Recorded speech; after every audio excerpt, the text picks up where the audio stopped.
സുമേരുശൃംഗമധ്യസ്ഥ ശ്രീമന്നഗരനായിക ചിന്താമണിഗൃഹാന്തസ്ഥ പഞ്ചബ്രഹ്മാസനസ്ഥിത മഹാപത്മാടവീ സംസ്ഥ കദംബവനവാസിനി സുധാസാഗരമധ്യസ്ഥ കാമാക്ഷി കാമദായിനി.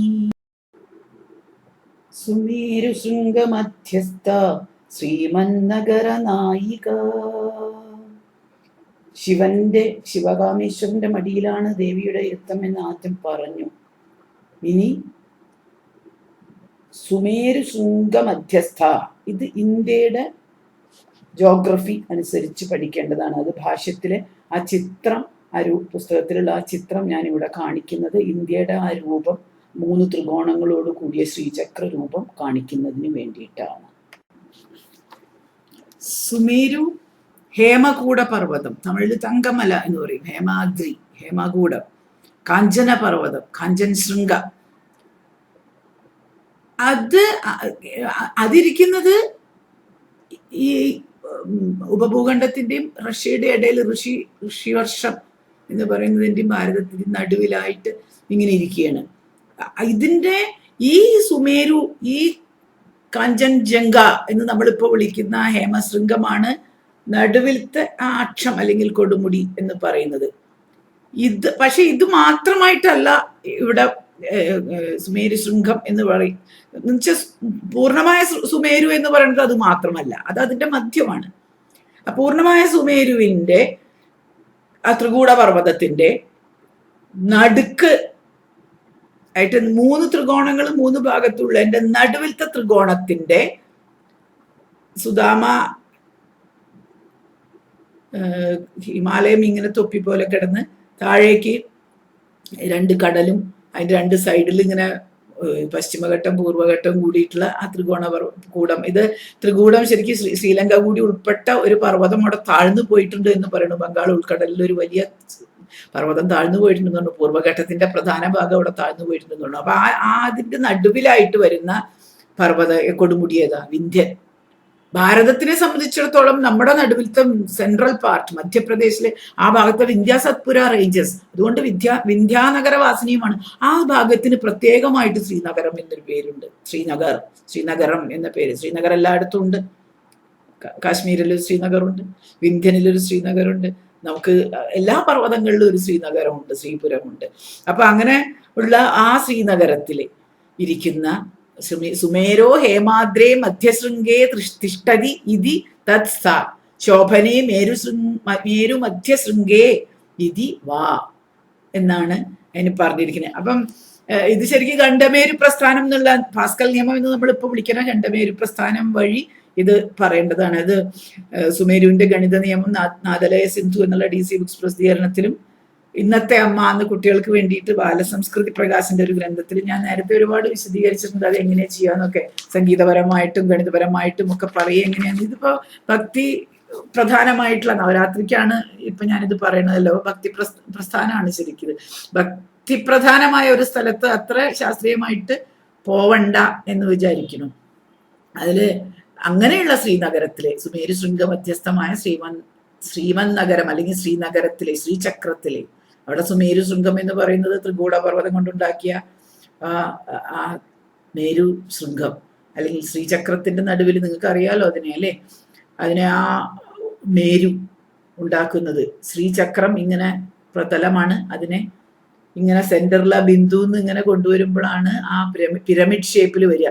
അതിന്റെ മധ്യത്തിൽ ശ്രീചക്രത്തിന്റെ മധ്യത്തിലെ ബിന്ദുവിനെ പിരമിഡ് രൂപത്തിൽ ഇങ്ങനെ ചെയ്താല് അതിന്റെ മധ്യത്തിൽ ഇരിക്കുന്നവൾ എന്ന് ശ്രീചക്ര മധ്യസ്ഥയായ ശ്രീചക്ര രാജരാജേശ്വരിയായിട്ട് ആ സുമേരു, അതാണ് വാസ്തവത്തിൽ ആ കൊടുമുടിയാണ് ശ്രീചക്രത്തെ സംബന്ധിച്ചിടത്തോളം. അപ്പൊ അത് ബ്രഹ്മാണ്ടം മുഴുവൻ ശ്രീചക്രം. അതുകൊണ്ടാണ് ഞാൻ നേരത്തെ പറഞ്ഞത് ശ്രീ എന്ന വാക്കിനെ അങ്ങനെ ഒറ്റ വാക്കുകൊണ്ട് ട്രാൻസ്ലേറ്റ് ചെയ്യാൻ പറ്റില്ല. അപ്പൊ ഈ ശ്രീനഗരം എന്ന് പറയുന്നത് മുഴുവൻ ബ്രഹ്മാണ്ടത്തിന്റെയും മധ്യത്തിൽ നിന്ന് ഒരക്ഷം വരച്ചാൽ അതാണ് വാസ്തവത്തിൽ സുമേരു. പിന്നെ നമ്മൾ ഓരോരുത്തരും ലോക്കൽ സുമേരുക്കളെ ഉണ്ടാക്കുകയാണ്.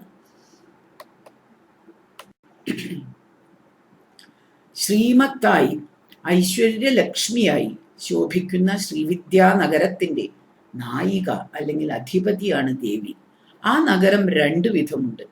ഒന്ന് മേരു ശൃംഗസ്ഥം, കൊടുമുടിയുടെ മുകളില്.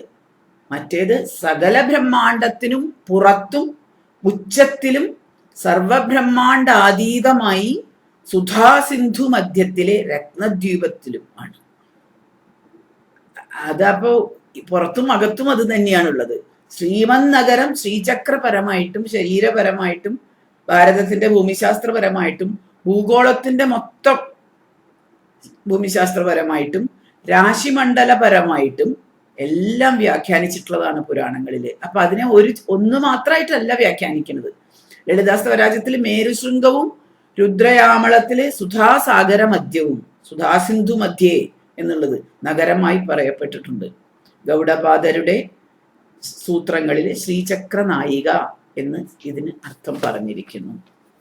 ചിന്താമണി ഗൃഹാന്തസ്ഥ, ചിന്താമണി ഗൃഹാന്തസ്ഥ എന്ന് പറഞ്ഞാൽ ചിന്താമണി ഗണങ്ങളാൽ വിരചിതമാകയാൽ ചിന്തകളെയെല്ലാം ദൂരീകരിച്ച് പരമാനന്ദാനുഭവം തരുന്ന ഗൃഹത്തിലിരിക്കുന്നു എന്നാണ് ലളിതാസ്തവ രത്നം പറഞ്ഞിരിക്കുന്നത്. ചിന്താമണി ഗണരചിതം ചിന്താം ദൂരീകരോതു മേ സദനം എന്നാണ് ആ വാക്ക്. നാം എന്ത് മനസ്സിൽ വിചാരിച്ചാലും അതിനെ സാധിപ്പിച്ചു തരുന്ന രത്നത്തിനെയാണ് ചിന്താമണി എന്ന് പറയുന്നത്. ദേവിയുടെ മന്ത്രാക്ഷരങ്ങളും ഇതേ സർവാഭീഷ്ടദായകമായ കഴിവുള്ളതാകയാൽ ചിന്താമണി എന്ന് തന്നെ വിളിക്കപ്പെടുന്നു. ബീജമന്ത്രാക്ഷരങ്ങളായ ചിന്താമണി ഗൃഹത്തിൽ മന്ത്രമയിയായിരിക്കുന്നവൾ എന്ന് ചിന്താമണി ഗൃഹാന്തസ്ഥ എന്നതിനർത്ഥം. മന്ത്രാക്ഷരങ്ങളിലാണ് അവൾ വസിക്കുന്നത്. ആ മന്ത്രാക്ഷരങ്ങളാണ് അവളുടെ ചിന്താമണി ഗൃഹം. ആ മന്ത്രാക്ഷരങ്ങളാണ് വാസ്തവത്തിൽ ചിന്താമണികളായിട്ട്, ചിന്താമണി ഗണം എന്ന് പറയുന്നത് ആ മന്ത്രാക്ഷരങ്ങളെയാണ്. അങ്ങനെ ആ മന്ത്രാക്ഷരങ്ങളിൽ വസിച്ചുകൊണ്ട് സകല ചിന്തകളെയും ദൂരീകരിക്കുന്ന ആ ചിന്താമണിയായിട്ടുള്ള ദേവി എന്ന് സൂക്ഷ്മാർത്ഥം. ശാരദാതിലകത്തിലെ 55 മുതൽ 58 വരെയുള്ള ശ്ലോകങ്ങള് ചിന്താമണി മന്ത്രമാണ്.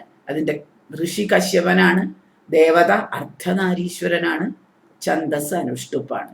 സർവസമൃദ്ധിതം ആണ് ചിന്താമണി. അതിലെ ധ്യാനം, ശാരദാതിലകത്തിൽ പറയുന്ന ധ്യാനം: നീലപ്രവാല രുചിരം വിലസത്രിനേത്രം പാശാരുണോൽപ്പല കപാല ത്രിശൂലഹസ്തം അർദ്ധാംബികേശം അനിശം പ്രവിഭക്തഭൂഷം ബാലേന്ദു ബദ്ധമുകുടം പ്രണമാമി രൂപം എന്നാണ് ആചാര്യപ്രോക്തമായിട്ടുള്ള ധ്യാന ശ്ലോകം. ഭാവഭാവലലിതാർത്ഥ നാരികം ഭീഷണാർത്ഥമഥവാ മഹേശ്വരം പാശസുത്പല കപാലശൂലിനം ചിന്തയേ ജപവിധൗ വിഭൂതയേ എന്നാണ്. രണ്ടിന്റെ ഭാവവ്യത്യാസം നോക്കൂ. ജ്ഞാനവും സർവജ്ഞത്വവും തരുന്ന ചിന്താമണി, രണ്ടെണ്ണം തരും. ജ്ഞാനവും തരും, സർവജ്ഞത്വവും തരും, രണ്ടും തരും ചിന്താമണി. അങ്ങനെയുള്ള ചിന്താമണി ചതുർത്ഥ പുരുഷാർത്ഥമടക്കം, മറ്റുള്ള മന്ത്രങ്ങളൊക്കെ 3 പുരുഷാർത്ഥങ്ങളെ തന്നുള്ളൂ എന്ന് വരാം. പക്ഷെ ചിന്താമണി 4 പുരുഷാർത്ഥവും, മോക്ഷമടക്കം 4 പുരുഷാർത്ഥവും സർവവും തരുന്നവളാണ് എന്ന് വ്യാഖ്യാനം. ഈ ചിന്താമണി എന്നുള്ള പേര് ഞങ്ങളുടെ ട്രസ്റ്റിന്റെ മന്ത്ലി മാഗസിന് മാസികയ്ക്ക് ഇടുമ്പോൾ ഈ ഒരു സങ്കല്പത്തോടു കൂടിയിട്ടാണ് ഇട്ടിട്ടുള്ളത്. അത് എഡ്യൂക്കേഷൻ ആൻഡ് റിസർച്ചിന് വേണ്ടിയാണല്ലോ ട്രസ്റ്റ് തുടങ്ങിയിട്ടുള്ളത്. അപ്പോൾ സർവജ്ഞത്വം എല്ലാവർക്കും കിട്ടട്ടെ എന്നുള്ളൊരു പ്രാർത്ഥനയോടുകൂടിയാണ് ഈ ചിന്താമണി എന്നുള്ള പേര്, ദേവിയുടെ ഇരിപ്പിടമായ ആ മന്ത്രാക്ഷരങ്ങളുടേതായ ചിന്താമണി എന്ന പേര് ഞങ്ങളുടെ മാസികയ്ക്ക് ഞങ്ങൾ ഇട്ടിരിക്കുന്നു. ബ്രഹ്മാസന സ്ഥിത. പിന്നെ എവിടെയാണ് ഇരിക്കുന്നത്? പഞ്ചബ്രഹ്മാസനത്തിലാണ് അവൾ ഇരിക്കുന്നത്. പഞ്ചബ്രഹ്മ നിർമ്മിതമായ മഞ്ചത്തിൽ ആസനസ്ഥയായവളാണ് പഞ്ചബ്രഹ്മാസന സ്ഥിത. ബ്രഹ്മാവ്, വിഷ്ണു, രുദ്രൻ, ഈശാനൻ എന്നിവരാണ് 4 ബ്രഹ്മപുരുഷന്മാർ. ആ 4 അവൾ ഇരിക്കുന്ന മഞ്ചത്തിന്റെ, കട്ടിലിന്റെ കാലുകളാണ്. സദാശിവനാണ് കട്ടിലിന്റെ മഞ്ചം അല്ലെങ്കിൽ മേൽപ്പലക. അങ്ങനെയുള്ള മഞ്ചത്തിലാണ് അവൾ ഇരിക്കുന്നത്. അപ്പൊ പഞ്ചബ്രഹ്മ പുരുഷന്മാരെന്ന് പറയുന്നത് ബ്രഹ്മാവ്, വിഷ്ണു, രുദ്രൻ, ഈശാനൻ, സദാശിവൻ. ഈ പഞ്ചബ്രഹ്മ പുരുഷന്മാരുടെ സൃഷ്ടി, സ്ഥിതി, സംഹാരം, തിരോധാനം, അനുഗ്രഹം എന്നുള്ള 5 പ്രക്രിയകൾ അവരുടെ ശക്തിയായ ദേവിയിലൂടെയാണ് നടക്കുന്നത്. ക്രമത്തിൽ തെക്ക് കിഴക്ക്, തെക്ക് പടിഞ്ഞാറ്, വടക്ക് പടിഞ്ഞാറ്, വടക്ക് കിഴക്ക് എന്നിവയാണ് കട്ടിൽക്കാലുകളായ 4 ബ്രഹ്മപുരുഷന്മാരുടെ 4 ദിക്പാലകന്മാരുടെ സ്ഥാനം.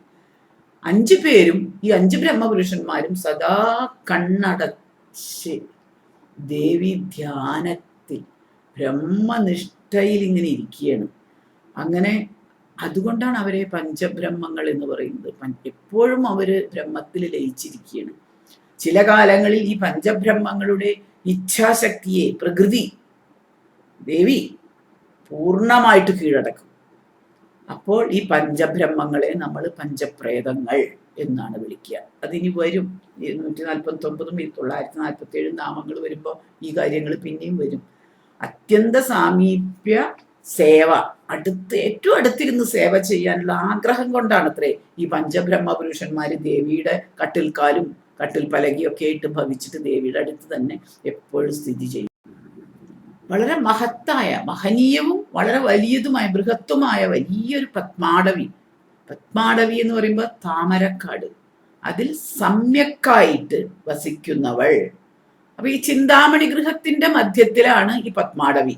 അതായത് വാസ്തവം പറയച്ച ഇതിന്റെ മധ്യത്തിൽ ഉള്ള സഹസ്രാരം തന്നെയാണ്, സഹസ്രാര പത്മമാണ് നമ്മുടെ ശരീരത്തിലെ പത്മാടവി എന്ന് പറയുന്നത്. നമ്മുടെ ബ്രഹ്മരന്ധ്രത്തിൽ സഹസ്രദല പത്മം എന്ന് പറയുന്ന അതിനെയാണ് വാസ്തവത്തിൽ ഇവിടെ ശരീരത്തിലെ പത്മാടവി. അതാണ് മേലെ പത്മരൂപത്തിൽ വിരചിതമായ ബ്രഹ്മാണ്ടം, അനേകം താമരപ്പൂക്കളാകുന്ന ബ്രഹ്മാണ്ടങ്ങൾ വിടർത്തിയ ഈ വലിയ structure, entire multi universe, single universe അല്ല, മൾട്ടി യൂണിവേഴ്സാണ് പത്മാടവി. ഒരു യൂണിവേഴ്സ് ഒരു പത്മം മാത്രമാണ്. അനേകം പത്മങ്ങൾ വിടർന്നു നിൽക്കുന്ന അനേകം യൂണിവേഴ്സിനോട് കൂടിയതാണ് ആ പത്മാടവി. അങ്ങനെയുള്ള മഹാപത്മം എന്നത് നമ്മുടെ ശിരസിലുണ്ട്. അതായത് പിണ്ടാണ്ടത്തിൽ ശിരസിലുമുണ്ട്, ഈ ബ്രഹ്മാണ്ടത്തിൽ മേലെ നമുക്ക് നോക്കിയാൽ കാണും ചെയ്യാം ശരിക്കും. അങ്ങനെയുള്ള ഒരു പത്മാടവി, അതിലാണ് അവൾ ഇരിക്കുക. രണ്ടിലും അവൾ ഇരിക്കുന്നുണ്ട്, ചെറിയതിലും ഇരിക്കുന്നുണ്ട്, വലിയതിലും അവൾ ഇരിക്കുന്നുണ്ട്. പിന്നെ മഹാപത്മം എന്ന് പറയുന്നത് ഒരു ഉയർന്ന ഇനം ആനയുടെ പേരാണ്. മഹാപത്മൻ എന്ന് പറഞ്ഞാൽ ഒരു വളരെ ഗജശാസ്ത്രപ്രകാരം വളരെ ഉയർന്ന രീതിയിലുള്ള, നമ്മൾ ഉയർന്ന സ്ത്രീ പുരുഷന്മാരെ പോലെ മൃഗങ്ങളിലും ഉണ്ട് ഉയർന്ന രീതിയിലുള്ള സാമുദ്രിക ശാസ്ത്രപ്രകാരം മൃഗങ്ങളിലും ഉണ്ട് അങ്ങനെ ഉയർന്ന രീതിയിലുള്ള മൃഗങ്ങള്. അതുപോലെ ഒരു ഉയർന്ന തരത്തിൽപ്പെട്ട ഒരു ഉയർന്ന ജനുസിൽപ്പെട്ട ആനയാണ് മഹാപത്മം.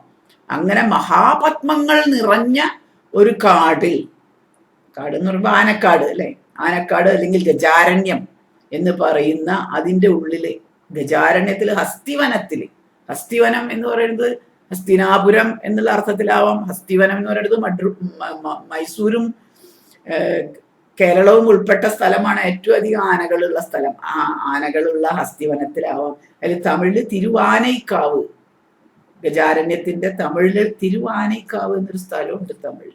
അപ്പൊ അവിടെ ഇരിക്കുന്ന ദേവി, അവിടുത്തെ അമ്പലത്തിൽ ഇരിക്കുന്ന ദേവി എന്ന് തമിഴരുടെ ഇടയിൽ ഒരു അർത്ഥമുണ്ട്. അപ്പൊ ഏത് രീതിയിൽ ഏതർത്ഥത്തിൽ വേണമെങ്കിലും വളരെ ലോക്കലായിട്ട് നമുക്ക് പറയാം. എൻറ്റയർ കോസ്മോസിന്റെ പേരിൽ നമുക്ക് പറയാം. എല്ലായിടത്തും ദേവി ഉണ്ടല്ലോ, ഈശ്വരൻ എല്ലായിടത്തും ഉണ്ടല്ലോ. അങ്ങനെ കദംബങ്ങൾ അല്ലെങ്കിൽ നീപവൃക്ഷങ്ങൾ നിറഞ്ഞ കദംബവനത്തിൽ വസിക്കുന്നവൾ. ചിന്താമണി ഗൃഹത്തെ ചുറ്റി ഒരു മണിമണ്ഡപമുണ്ട്. ആ മണിമണ്ഡപത്തിന് ചുറ്റുമാണ് കദംബവനം. ആ കദംബവനത്തിന്റെ നടുവിലാണ് ഇവള് വസിക്കുന്നത് എന്നുകൊണ്ട് കദംബവനവാസിനി എന്നൊരു പേരുണ്ട്. ശ്രീപുരത്തിലെ 25 തത്വങ്ങൾ സാഖ്യന്മാരുടെയാണ്. 25 സാഖ്യ തത്വങ്ങളുടെ സ്വരൂപമായിട്ട് ലോഹങ്ങള്, രത്നങ്ങള്, ഇവ കൊണ്ടൊക്കെയുള്ള 25 മതിലുകളുണ്ട്.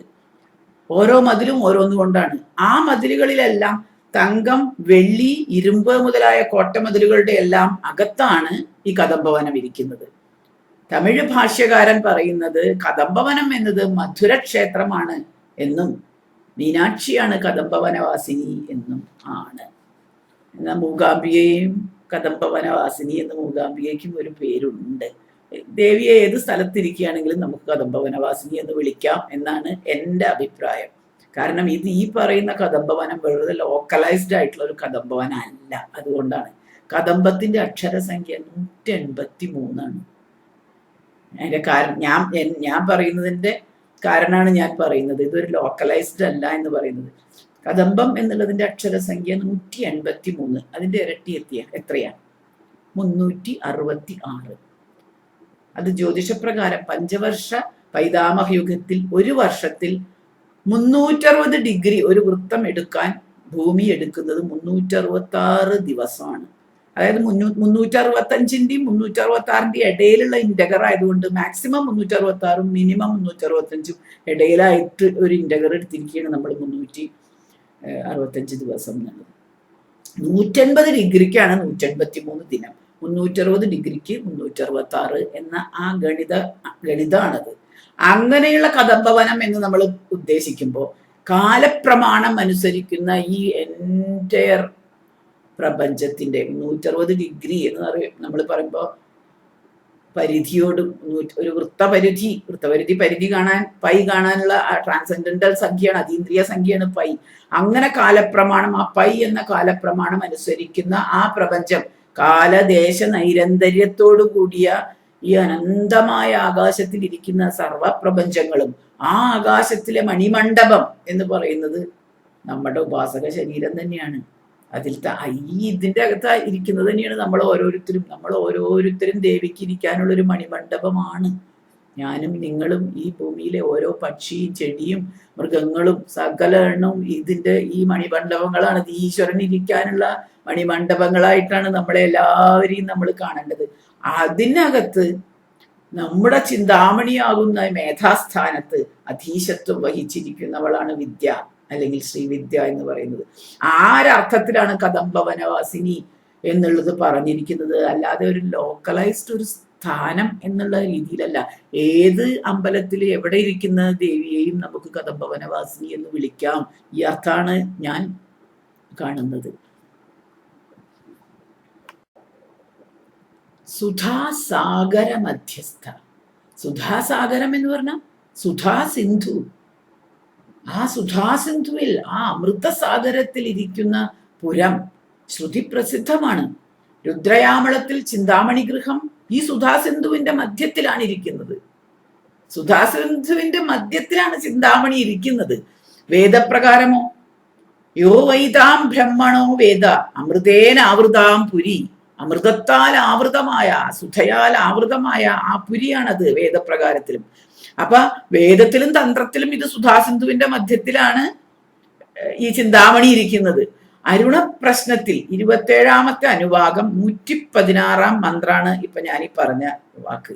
സഹസ്രാര പത്മത്തിലെ ചന്ദ്രസ്ഥാനമായ ചന്ദ്രമണ്ഡലത്തിൽ ബിന്ദുസ്ഥാനം ആയിട്ടാണ് സുധാസിന്ധുവിനെ പറഞ്ഞിരിക്കുന്നത്. അപ്പൊ ഛാന്തോഗ്യ ഉപനിഷത്തിലോ അത് അപരാജിതം എന്ന നഗരത്തിലാണ്. അത് എൻ്റെ സുധാസിന്ധു എന്ന പുസ്തകത്തില് ഈ കാര്യം വളരെ വിശദമായിട്ട് പറഞ്ഞിട്ടുണ്ട്. ഛാന്തോക്യോപനിഷത്തിന്റെ ഭാഷ്യം പറയുന്ന സമയത്ത് സഗുണോപാസന കൊണ്ട് പ്രാപിക്കാവുന്ന ഒരു സ്ഥാനമാണ് സുധാസിന്ധു. നിർഗുണോപാസന കൊണ്ടല്ല, സഗുണോപാസന കൊണ്ട് പ്രാപിക്കാവുന്ന സ്ഥാനമാണ് സുധാസിന്ധു. ശിവസഗുണോപാസകർ ഇതിനെ കൈലാസ ശൃംഗമായിട്ടും, വിഷ്ണു സഗുണോപാസകർ ഇതിനെ വൈകുണ്ഠമായിട്ടും, ദേവീ സഗുണോപാസകർ ഇതിനെ അപരാജിത നഗരമായിട്ടുമാണ് സങ്കല്പിക്കാറ്. അരം നിയം എന്ന 2 സാഗരങ്ങളാണ് ഈ സുധാസാഗരം. 2 ഭാഗത്തുമായിട്ട് അനാവൃത്തി ശബ്ദാത് എന്ന് ബ്രഹ്മസൂത്ര വാക്യഭാഷ്യത്തിൽ ഈ 2 സുധാസാഗരങ്ങളെ തന്നെയാണ് പരാമർശിച്ചിട്ടുള്ളത്. അപ്പോൾ വൈദികവും താന്ത്രികവുമായ എല്ലാ ഗ്രന്ഥങ്ങളിലും ഇത് പറയുന്നത് ഒന്ന് തന്നെയാണ് എന്ന് പറയുന്നത്. ഇവിടെ അവിടുത്തെ അദ്വൈതം ചൂണ്ടിക്കാണിക്കുകയാണ് ഞാൻ. പിന്നെ സൗന്ദര്യലഹരി 8ാമത്തെ ശ്ലോകം. എന്നോട് ഒരു പ്രാവശ്യം നിത്യചൈതന്യതി ചോദിച്ചു, ഏറ്റവും ഇഷ്ടമുള്ള ശ്ലോകം ഏതാ? ഈ സൗന്ദര്യലഹരിയിൽ പറയാൻ പ്രയാസമാണ്, എല്ലാ ശ്ലോകങ്ങളും ഇഷ്ടമാണ്. പക്ഷെ എന്നാലും എനിക്ക് പെട്ടെന്ന് എൻ്റെ മനസ്സിൽ വന്നത് ഈ വരിയാണ്. സുധാസിന്ധോർ മധ്യേ സുരവിടപി പാടീ പരിവൃതേ മണിദ്വീപേ നീപോപവനതി ചിന്താമണിഗൃഹേ ശിവാകാരേ മഞ്ചേ പരമശിവ പര്യങ്ക നിലയാം ഭജന്തി ത്വാം ധന്യ കതിജന ചിദാനന്ദലഹരീം. ഇതാണ് എൻ്റെ മനസ്സിൽ ആദ്യം വന്നത്. ആ അർത്ഥമാണ് ഇപ്പൊ ഈ പറഞ്ഞ ശ്ലോകത്തിൽ വാസ്തവത്തിൽ ധ്വനിച്ചിരിക്കുന്നത്. ദേവിയുടെ ഇരിപ്പിടം പൂർണ്ണമായിട്ട് ശങ്കരൻ ആ സൗന്ദര്യലഹരി ശ്ലോകത്തിൽ പറഞ്ഞിട്ടുണ്ട്. സുധാസിന്ധു മധ്യസ്ഥയായ കദംബവനവാസിനിയായ ആ ദേവിയെയാണ് അവിടെ വർണ്ണിച്ചിരിക്കുന്നത്. പിന്നത്തെ പേര് പറയുന്നത് കാമാക്ഷി എന്നാണ്. സർവകാമങ്ങളും സാധിപ്പിക്കുന്ന കമനീയമായ നേത്രങ്ങൾ, കാമാക്ഷി കമനീയ നേത്രങ്ങളാൽ കടാക്ഷിക്കുന്നവളാണ് അവൾ. ഒറ്റ നോട്ടം കൊണ്ട് സർവാഭീഷ്ടവും സാധിപ്പിക്കുന്നവളാണ് അവൾ. കാമേശ്വരനുമായിട്ട് തന്റെ പതിയുമായിട്ട് തന്മയീഭവിച്ച് ശിവസായുജ്യമടയാൻ ഭക്തന്മാർക്ക് അവളാണ് തുണയായിരിക്കുന്നത്. കാരണം അവൾക്കാണ് കരുണാകടാക്ഷങ്ങളുള്ളത്. ശിവൻ എന്താ പറയുക, ഉഗ്രരൂപിയായിട്ടിരിക്കുമ്പോൾ കരുണാകടാക്ഷം കൊണ്ട് അമ്മയാണ് ശിവനുമായി സായുജ്യമടയാൻ ഭക്തന്മാരെ സഹായിക്കുന്നത്. അങ്ങനെ കാമേശ്വരനിൽ അർപ്പിതമായ കടാക്ഷങ്ങളോട് കൂടിയവൾ എന്നും അവിടെ അർത്ഥമുണ്ട്. തൻ്റെ നോട്ടം സദാ തൻ്റെ ആരാധന, പ്രിയപ്പെട്ടവനാണല്ലോ, തനിക്ക് പ്രിയപ്പെട്ടവനിൽ സദാ തൻ്റെ ദൃഷ്ടി അർപ്പിച്ച് ഇരിക്കുന്നവൾ. കാമേശ്വരന്റെ കാമദൃഷ്ടി ഏതൊരു ശിവകാമസുന്ദരിയിൽ മാത്രം പതിഞ്ഞിരിക്കുന്നുവോ അവൾ എന്നും കാമാക്ഷിക്ക് അർത്ഥം പറഞ്ഞിരിക്കുന്നു. അങ്ങനെ രണ്ട് രീതിയിലും പറയാതിനെ. കാമനെ ദഹിപ്പിച്ച ശിവനേത്രം ശിവയിൽ പതിക്കുമ്പോൾ കാമനെ ദഹിപ്പിച്ച രൂപത്തിലല്ല, ശൃംഗാരരസത്തോടുകൂടി മംഗലകരമായിരിക്കുന്ന ഒരു കാമാക്ഷിയായിട്ട്, അക്ഷി എന്ന് പറഞ്ഞ കണ്ണ്, കാമത്തോടു കൂടിയ അക്ഷിയായിട്ടാണ് ശിവയെ നോക്കുമ്പോൾ ശിവന്റെ കണ്ണിരിക്കുന്നത്. അല്ലാണ്ട് അഗ്നി ജ്വലിക്കുന്ന രീതിയിലല്ല. കാമേശ്വരനെ തൻ്റെ കണ്ണിന്റെ കണ്ണായി സ്നേഹിച്ച് സംരക്ഷിക്കുന്നവൾ എന്നും കാമാക്ഷിക്ക് അർത്ഥം. ഇനി വേറൊരർത്ഥം, കാ എന്ന് പറഞ്ഞാൽ ബ്രഹ്മം എന്നാണ് വേദപ്രകാരം. അപ്പൊ ഇവിടെ ദേവി ആയതുകൊണ്ട് കാ എന്നുള്ളതിന് ബ്രാഹ്മി അല്ലെങ്കിൽ സരസ്വതി, ബ്രഹ്മപത്നി. കാ ബ്രഹ്മപ്രജാപതിയുടെ പത്നി സരസ്വതി അല്ലെങ്കിൽ ബ്രാഹ്മി. ബ്രാഹ്മി ഇന്ത്യയിലെ ഒരു ഭാഷയുമാണ് അല്ലെ, സരസ്വതം ബ്രാഹ്മി ഭാഷയുമാണ്. മാ എന്ന് പറഞ്ഞ അമ്മ, ലക്ഷ്മിയുടെ മറ്റൊരു പേരാണ്. അപ്പൊ കാ മാ എന്നുള്ള രണ്ടക്ഷരം കൊണ്ട് അവിടെ സരസ്വതിയും ലക്ഷ്മിയും പറഞ്ഞു. സരസ്വതി ലക്ഷ്മിമാരെ തൻ്റെ രണ്ട് നേത്രങ്ങളായി ധരിച്ച്, അക്ഷികളായി ധരിച്ചിട്ട് ഭക്തന്മാർക്ക് വിദ്യയും, സരസ്വതി എന്ന കണ്ണിൽ കൂടെ വിദ്യയും കൊടുക്കുന്നു, ലക്ഷ്മി എന്ന കണ്ണിൽ കൂടെ ധനവും കൊടുക്കുന്നു. ഭക്തന്മാർക്ക് ഒറ്റ കടക്കണ്ണ് നോട്ടം കൊണ്ട് സാരസ്വതവും കൊടുക്കും, ഐശ്വര്യവും കൊടുക്കും. അങ്ങനെ കൊടുക്കുന്നവൾ എന്നർത്ഥം. 51 പീഠങ്ങളാണ്, ശക്തിപീഠങ്ങളാണുള്ളത്. അതിൽ കാഞ്ചി പീഠത്തിലെ ദേവിയുടെ ഒഡ്യാണ പീഠമാണ്, ഉദ്യാനമാണ് അവിടെ വീണത് എന്ന് കരുതപ്പെടുന്നു. ഈ ഒഡ്യാണ പീഠത്തിലെയാണ് ബ്രഹ്മാവ് സൃഷ്ടിശക്തി നേടാൻ വേണ്ടിയിട്ട് യജ്ഞം നടത്തിയത് എന്ന് പറയപ്പെടുന്നു. അങ്ങനെ ബ്രഹ്മയജ്ഞം കൊണ്ട്, ബ്രഹ്മാവിന്റെ യജ്ഞം കൊണ്ട് ബ്രഹ്മാവ് സൃഷ്ടിശക്തി എന്ന കാമം പൂർത്തീകരിക്കയാൽ കാഞ്ചിയിലെ ദേവതയെ കാമാക്ഷി എന്ന് സവിശേഷമായിട്ട് നമ്മൾ വിളിക്കാറുണ്ട്. കാഞ്ചി കാമാക്ഷി എന്ന് വിളിക്കാറുണ്ട്. ശിവന്റെ കോപക്കണ്ണുകൊണ്ട് എരിഞ്ഞു പോയ കാമനെ വീണ്ടും പുനരുജ്ജീവിപ്പിച്ച് പുനർസൃഷ്ടിച്ചവളാകയാൽ അവളുടെ കരുണാക്ഷ കടാക്ഷം കാമാക്ഷി എന്ന് വിളിക്കപ്പെടുന്നു. അങ്ങനെ നാനാർത്ഥങ്ങളുണ്ട് ഈ വാക്കിന്, കാമാക്ഷി എന്നതിന്. ഇങ്ങനെ നാനാർത്ഥങ്ങളുടെ ഒരു തുടർച്ചയാണ് ഇവിടെ നമ്മൾ കാണുന്നത്. ഇതിന്റെ തുടർച്ചയാണ് 63ാമത്തെ നാമം. കാമദായിനി എന്നാണല്ലോ, കാമാക്ഷി എന്ന് കഴിഞ്ഞാൽ കാമദായിനി എന്നാണ് വരുന്നത്. പരമ്പരയായി ചേർക്കപ്പെട്ട സ്വത്തിന് നമ്മൾ പറയുന്ന വാക്ക് ദായം എന്നാണ്. മാതൃദായം, പിതൃദായം എന്നൊക്കെ പറഞ്ഞാൽ മാതാവിന്റെ കുടുംബ പരമ്പരയിൽ നിന്ന് കിട്ടിയത് ദായം. ദായം, മാതൃദായം, പിതൃദായം. തമിഴിൽ ഇതിനെന്താ പറയാ? ദായം എന്നല്ല, തായം. എന്താ തായ എന്ന് പറഞ്ഞ അമ്മയാണ് അല്ലെ.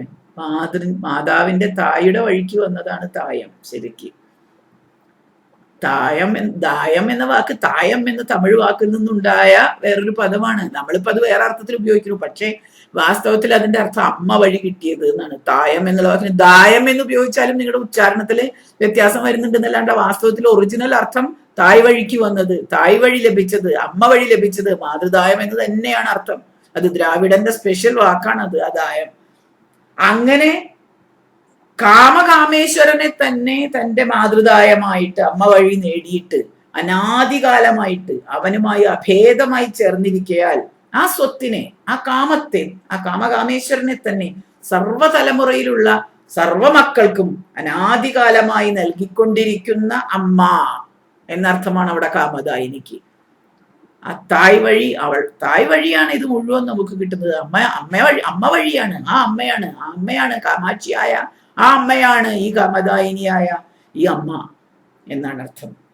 വഞ്ചിതാർത്ഥപ്രദായിനി എന്ന് ഇനിയൊരു നാമത്തിൽ വരും, അത് തന്നെ കാമദായിനി. ത്രിശതിയിൽ നാമം 43 ഈപ്സിതാർത്ഥപ്രദായിനി എന്ന് കാണും, അതും കാമദായിനി എന്ന അർത്ഥം തന്നെയാണ്. 61, 62, 63 എന്നുള്ള ഈ 3 നാമങ്ങൾ നമ്മൾ ഒറ്റയ്ക്കാണ് ഇപ്പൊ ഇവിടുത്തെ എടുത്ത അർത്ഥം പറഞ്ഞത്. ഇനി ഇവ 3 ഒറ്റ വാക്യമായിട്ട് എടുത്താലോ?